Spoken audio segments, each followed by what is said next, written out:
Whether you're tricking out your ride, adding the latest gadgets to your fishing boat, or your wife spending time picking out jewelry for her latest outfit, accessories can really make a difference across a wide variety of situations.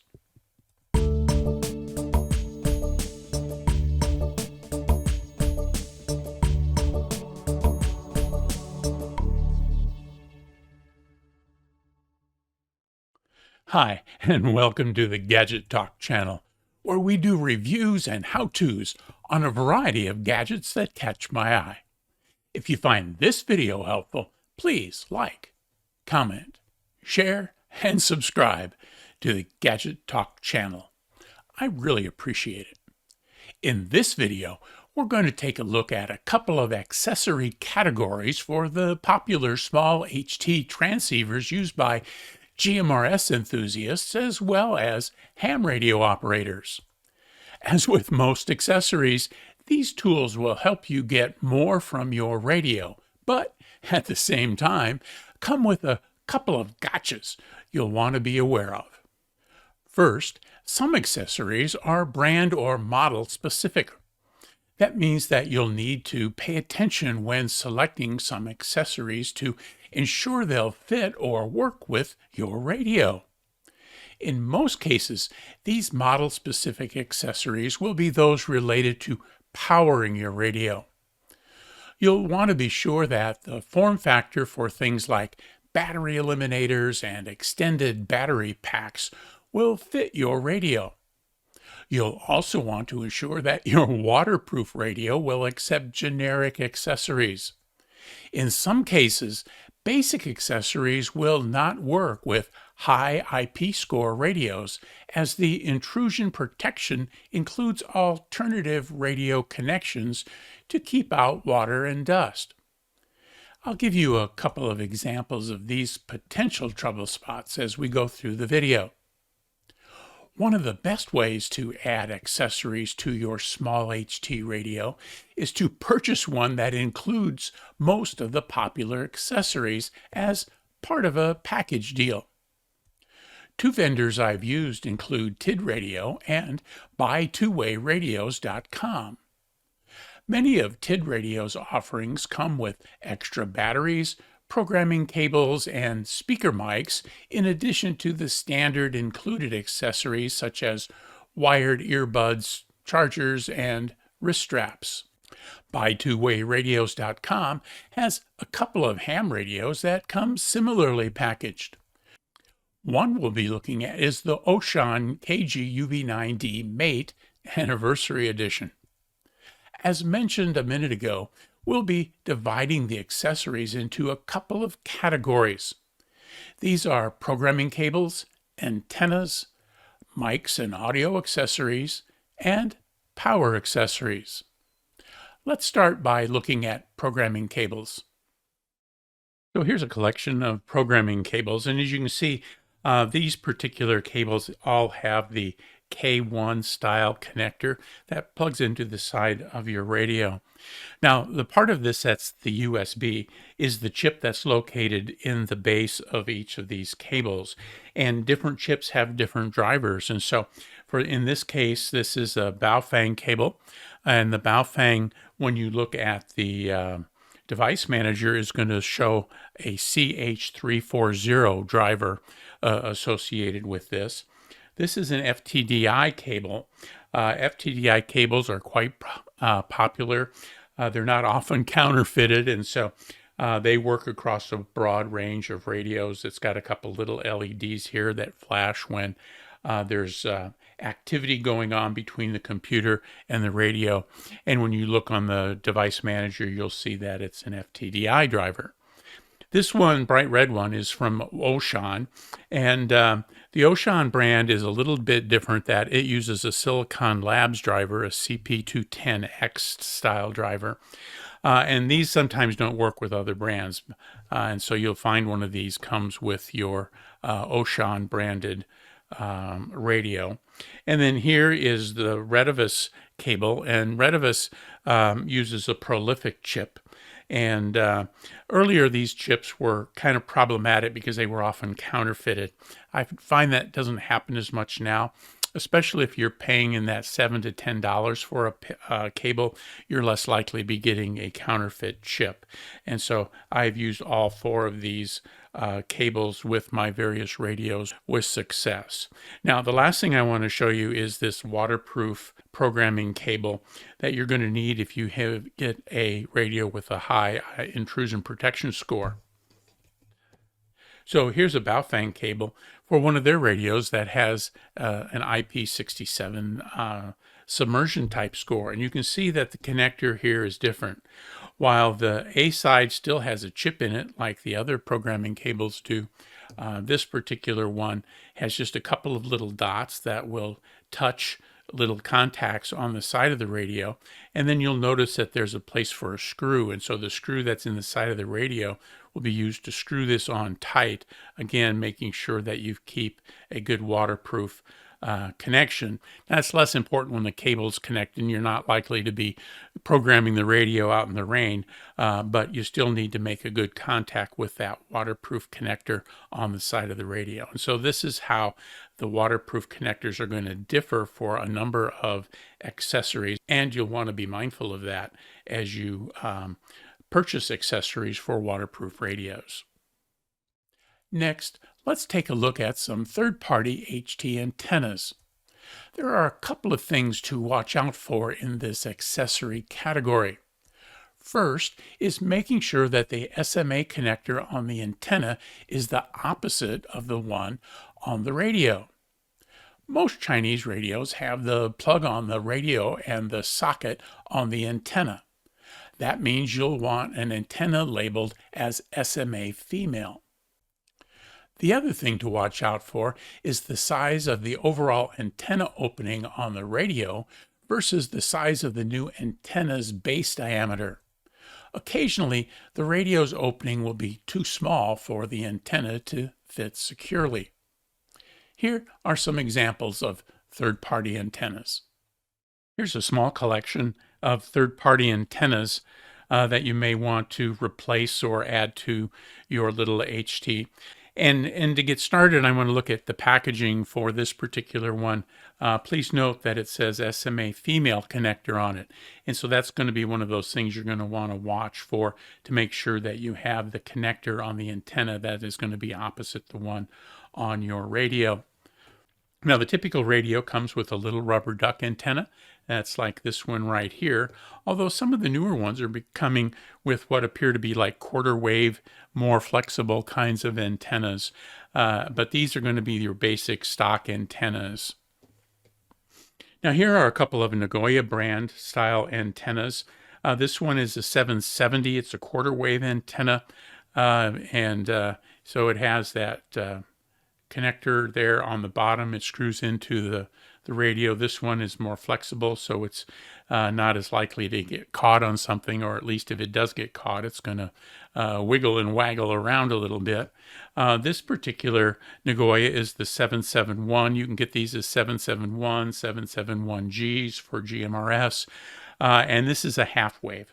So it's a little bit longer. It's got a little bit of loading coil in the base and then a longer antenna. So both of these are Nagoya style antennas that are available for you.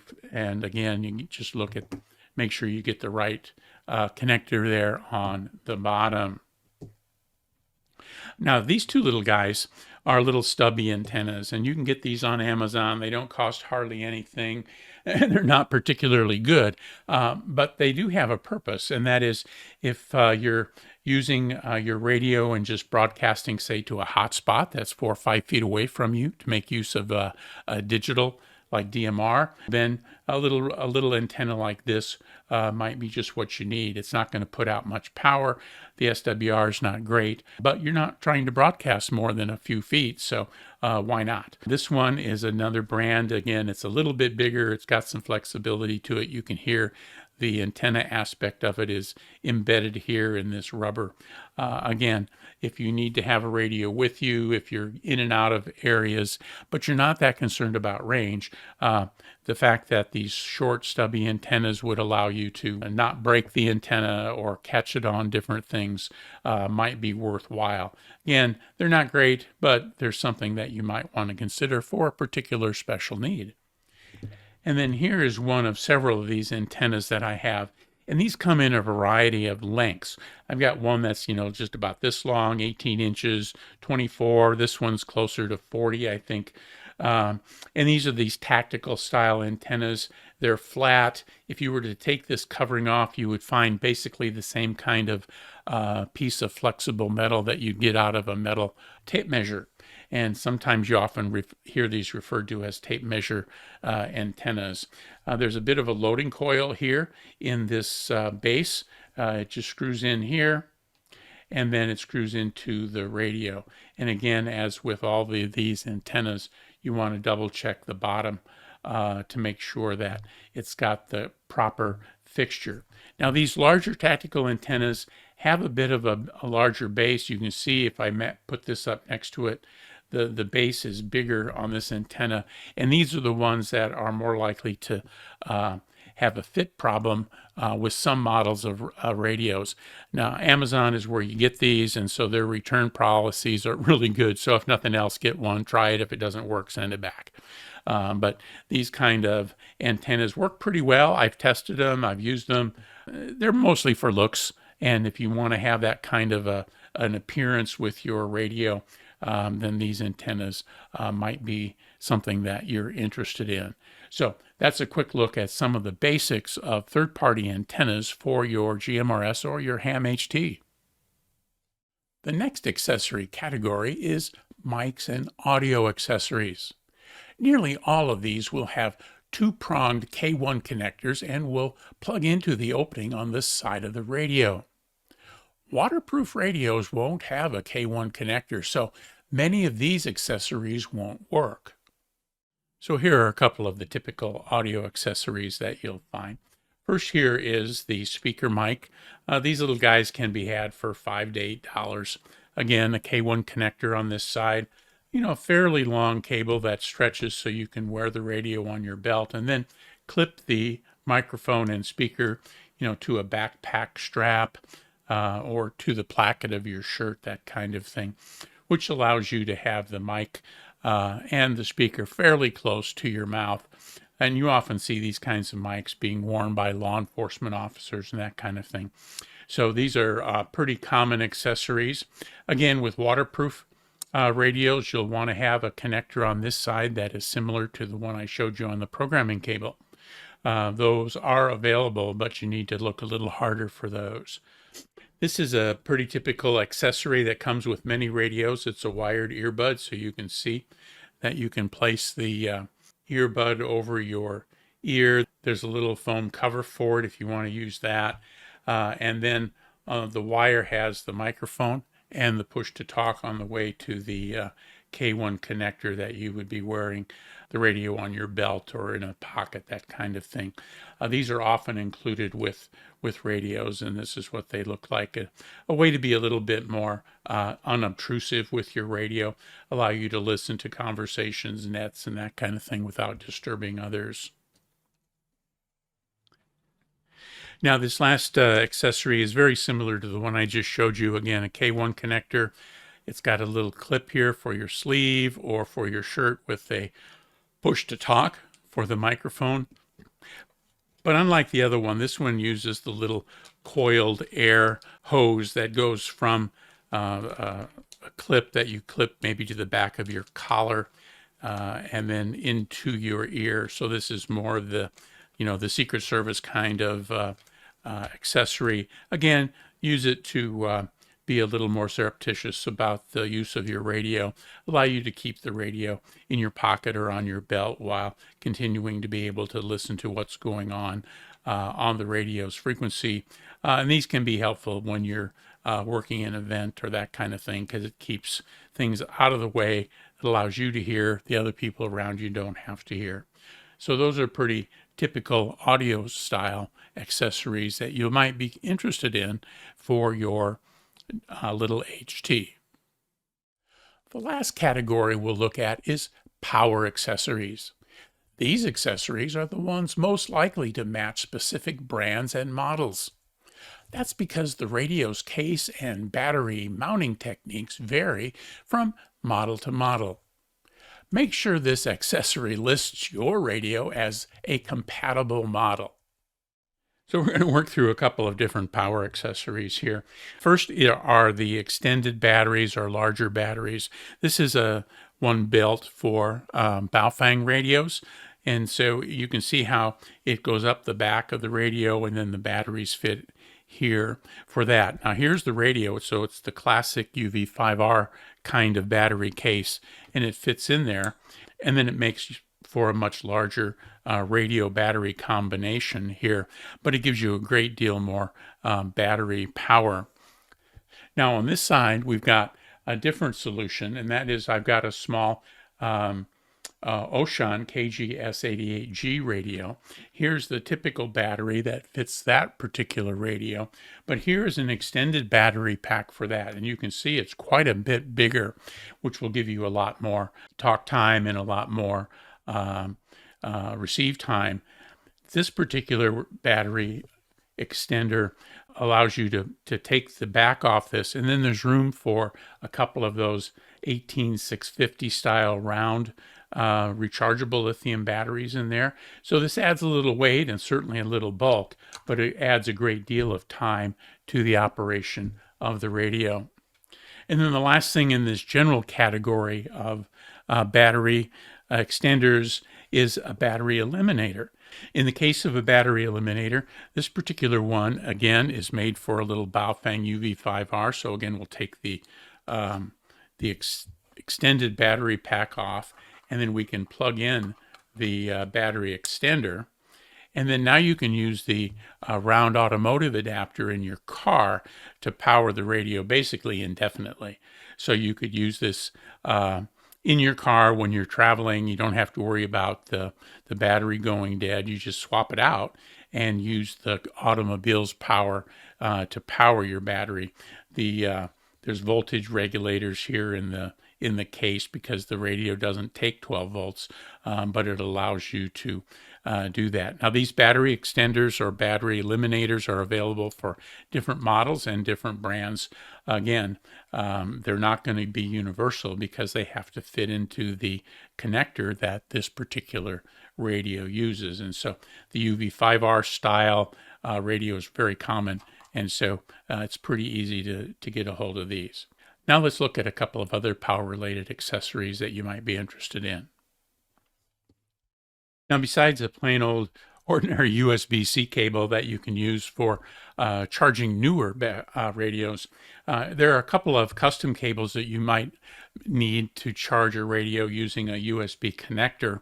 So here I've got just a power block. It's got the USB connectors on the end. And then this is from Abri, and this has got the USB-A on this side, and then kind of a large connector here at this end, a large barrel connector that fits some of the Baofeng style radios that allow for a barrel connector charge besides the charge cradle. Now here is the same thing. The packaging looks the same, and if you look inside, the product looks the same. However, this is one with a very small barrel connector on it, and again, depending on the radio, you may need one or the other. This particular one is for the UVS9 that has the tiny barrel connector for charging the battery via USB, while this one has the larger connector for some of the other models that have batteries that will allow you to USB charge via the barrel connector as opposed to a USB-C. And then the last accessory in the power category is this small solar charger. This one just comes apart. It folds out. You can lay it in the sun, and then here in this pocket there are a couple of USB outputs, so you can use either like the barrel connectors that I just showed you, a USB-C cable, and then you can charge directly from the solar panel into your radio. So having a small solar panel for charging your radios might be something that you'll find important, especially if you like to spend a lot of time outdoors. So that's the quick review of some of the power accessories that you may be interested in for your little HT. So there you have it. Those are some of the most popular accessories for small GMRS and ham HTs. As mentioned, some have to match the radio model, but many others are pretty much universal and can be mounted to any of a number of radio brands and models. With the information you've gained here, you'll be able to select the accessories you'll be most pleased with while ensuring they work with your radio brand and model. Join me over here for my review of the Oshan KG UV9D Mate dual band ham radio. I've got some affiliate links in the description below to help you get started on your accessory shopping. Thanks for watching.